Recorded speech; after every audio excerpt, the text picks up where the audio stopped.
got underway in Durban last weekend when 46 crews came under starters' orders in the Tour de Total. The action was fast and furious, and Total proudly presents highlights of this exciting event for your enjoyment. Motorsport is another way in which we prove the reliability of our products, and the reason you should turn to Total. Natal traditionally hosts the first rally of the season, and 1992 was to be no exception, as the rally fraternity arrived on Durban's beachfront for the Tour de Total rally. Old traditions rubbed shoulders with the new, as the crews awaited the 1 p.m. official start and the start of the 1992 National Rally season.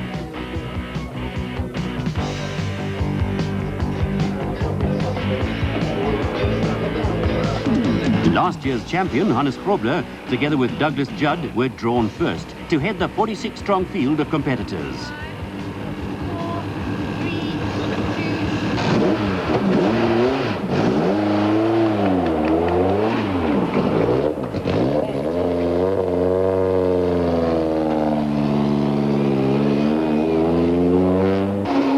Next away were Sarah van der Merwe and Frans Boshoff, this almost veteran team, together again for the 1992 season.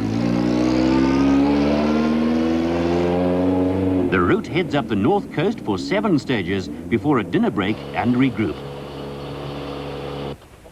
Disaster strikes the leading crew as the Nissan stops on stage 2. In carbon copy fashion to last year, the Sentra has jumped a fan belt, leaving the car stranded in the stage and their clock still running. As van der Merwe's Ford blasts into sight, Hannes and Nick can only watch helplessly as the competition covers them with dust.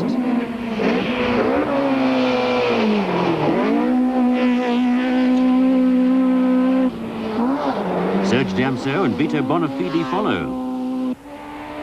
The second Nissan, driven by Nick de Waal and Guy Hodgson, become Nissan's only hope as Hannes' chances slowly tick away.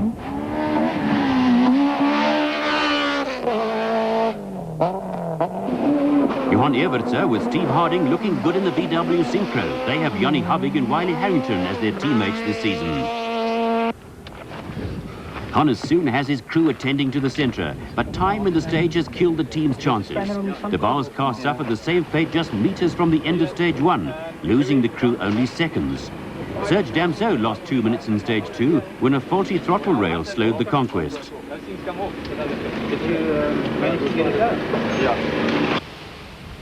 The Tongaat cane fields and stage 3 as we join Glenn Hall and Martin Botha in the second Ford Laser.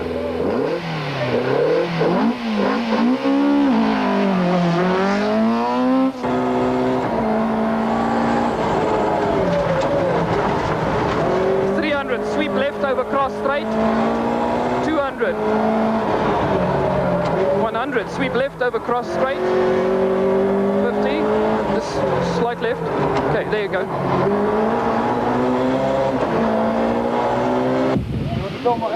The greenery of the sugarcane makes a pleasant backdrop to the flying Ford.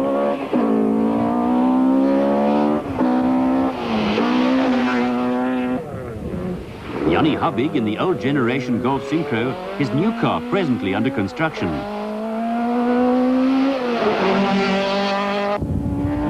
Making their debut into Class A, Enzo Kuhn and Johan Seelung send spectators looking for cover as the Conquest slides through stage 3.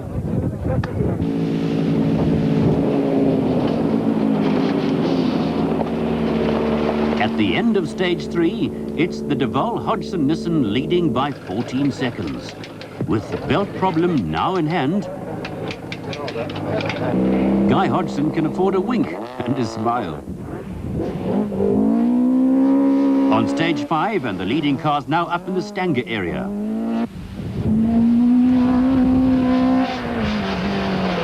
Nick and Guy have a point to prove. In 3 years of Class A competition, the team has yet to win a national event. With many seconds and thirds to their credit, the winning jinx hangs over them on every event.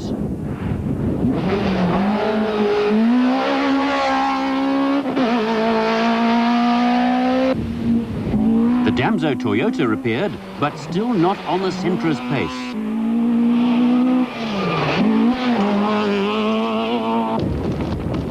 Slightly down the field, an almighty battle develops between Glenn Gibbons, teammate Eric Sanders and privateer Peter Altersky, all in Class C Toyota Conquests.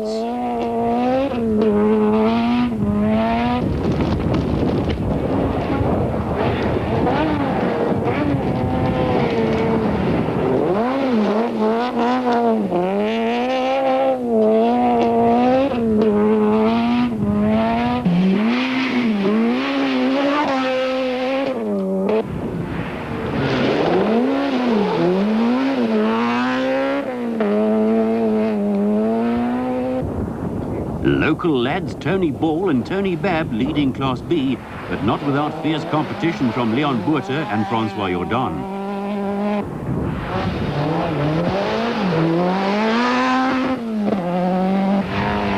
Class D leaders Chart van der Walt and Jaco van der Linde.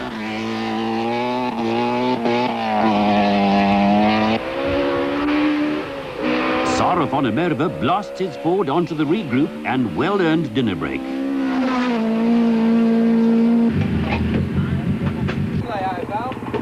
The Cosworth-powered Ford, which did so well for the team last year, is obviously not coping with the upgraded competition.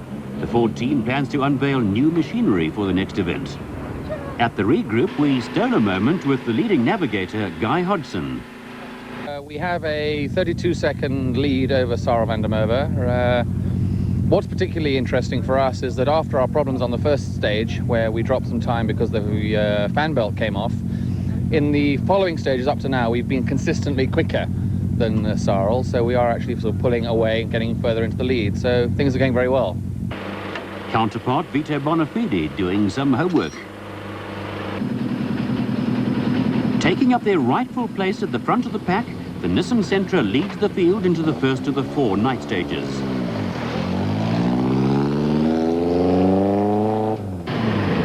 But it's Serge Damso who comes out smiling, having taken 10 seconds off the Nissan's time.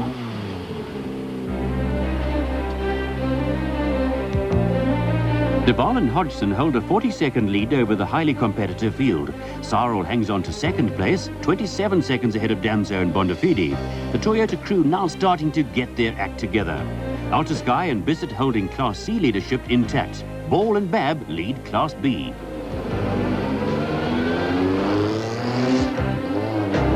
Day 2 sees the cars heading south towards the Scottborough Park Rennie area for the remaining 7 stages.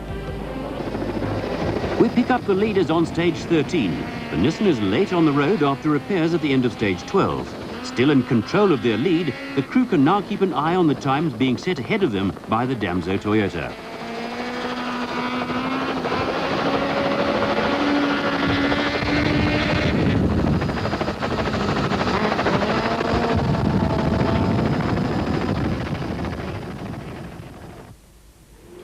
First car into the stages is the Ford of Glenhall and Martin Buerter.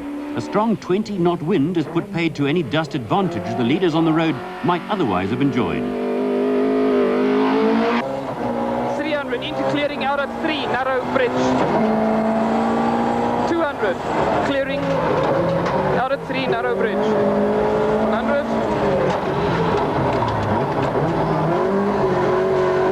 So 2.3 kilometers.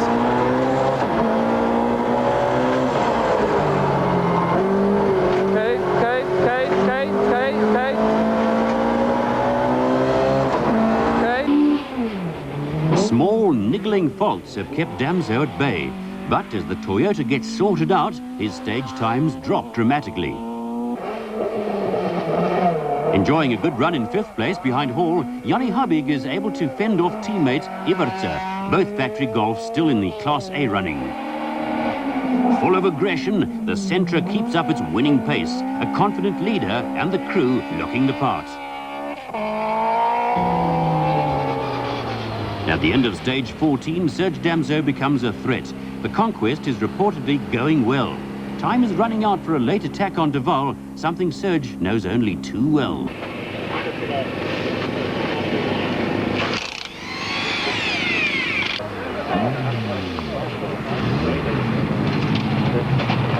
Vito is on hand to collect the Sentra score.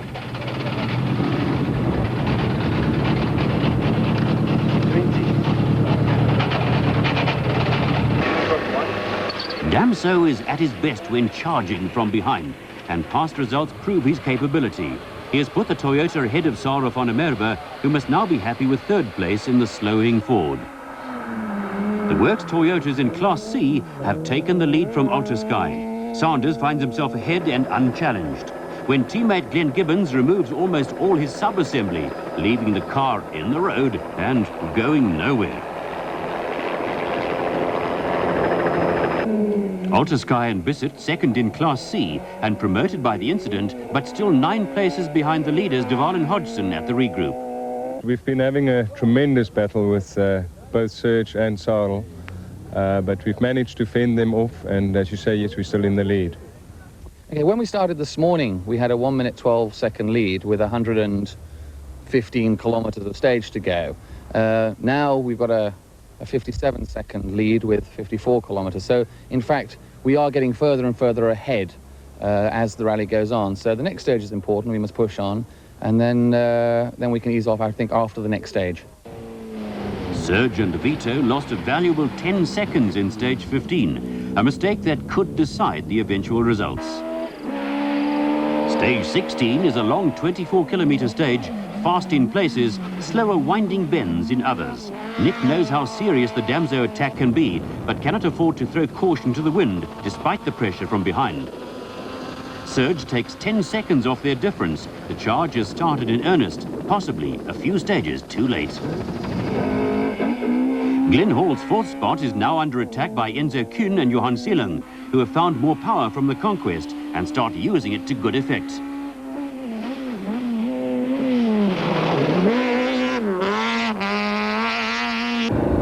On stage 17, Serge betters Nick's time of 8 minutes 23 seconds by 8 seconds. The difference is 39 seconds and 1 stage remains. The last stage is a 16-kilometer run down to the coastline, a long road for just one fatal mistake. With the pressure fairly and squarely on his shoulders, the inevitable happens. Sweep left 2 minus, keep right. 100, sweep left 2 minus. Keep. Oh. Fortunately, the drop-off is slight and Nick recovers well. We see the slide again from the helicopter, one small mistake in an otherwise faultless drive.